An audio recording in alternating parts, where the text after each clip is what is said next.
കൂട്ടുകാർക്കും കർത്താവായ യേശുക്രിസ്തുവിന്റെ നാമത്തിൽ എൻ്റെ സ്നേഹവന്ദനം. ഇന്ന് നമുക്ക് ഒരു ഭാവന കേൾക്കാം. ഭാവനയുടെ പേര് അമ്മമാർക്കൊരു സന്ദേശം. ഹലോ ഹായ്, എല്ലാവർക്കും എൻ്റെ സ്നേഹവന്ദനം. ഞാൻ സോവാരിൽ നിന്നും നിങ്ങളുടെ സ്വന്തം ലോത്തിൻ്റെ ഭാര്യ. ഒരു പക്ഷേ എൻ്റെ ഈ കത്ത് നിങ്ങളുടെ കയ്യിൽ എത്തുമ്പോഴേക്കും മദേഴ്സ് ഡേ കഴിഞ്ഞിട്ടുണ്ടാകും.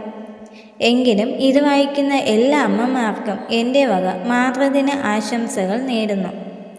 ഞാനും ഒരു അമ്മയായിരുന്നു.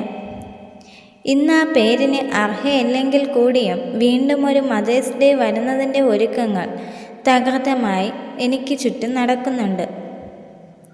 സന്തോഷമുള്ള മുഖങ്ങൾ എന്നെ കടന്നു പോകുമ്പോൾ നിർജീവയായി നോക്കി നിൽക്കാനേ എനിക്ക് കഴിയുന്നുള്ളൂ.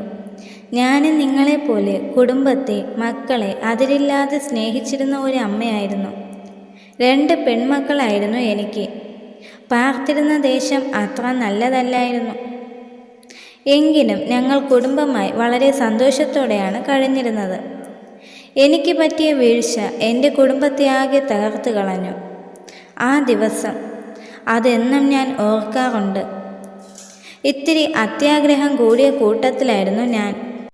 എൻ്റെ പ്രിയപ്പെട്ടവൻ എപ്പോഴും ഉപദേശിക്കാറുണ്ടായിരുന്നു, അത്യാഗ്രഹം പാടില്ല, അത് ആപത്തിന് വഴിയൊരുക്കുമെന്ന്. അതുതന്നെ ഒടുവിൽ സംഭവിച്ചു. ദൂതന്മാർ വന്ന് ആ ദേശം ദൈവം നശിപ്പിക്കാൻ പോകുന്നു, അവിടെ വിട്ടു പോകണമെന്ന് പറഞ്ഞപ്പോൾ ആകെ പരിഭ്രാന്തരായി ഞാൻ നേടിയതെല്ലാം ഇട്ടെറിഞ്ഞിട്ട് പോകുവാൻ എനിക്ക് മനസ്സനുവദിച്ചില്ല. ഉഷസായപ്പോൾ വീണ്ടും ദൂതന്മാർ ബന്ധപ്പെടുത്തി. അവിടെയും ഞാൻ ഓരോ ഒഴികഴിവുകൾ പറഞ്ഞ് എൻ്റെ ഭർത്താവിനെ പിന്തിരിപ്പിച്ചു.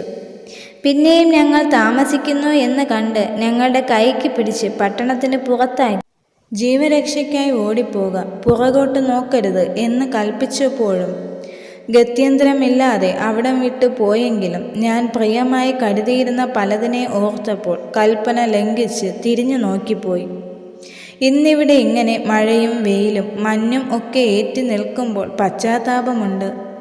ഞാൻ കാരണം എൻ്റെ മക്കൾ, അവരും വഴിപിഴച്ചുപോയി.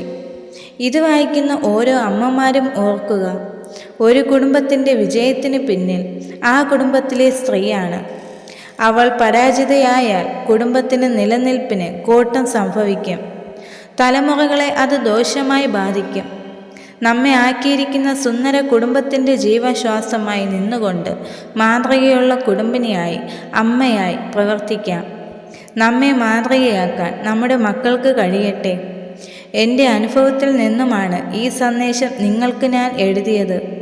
ഇത് വായിക്കുന്ന ചിലർക്കെങ്കിലും പ്രയോജനപ്രദമാകുമെന്ന വിശ്വാസത്തോടെ നിർത്തട്ടെ.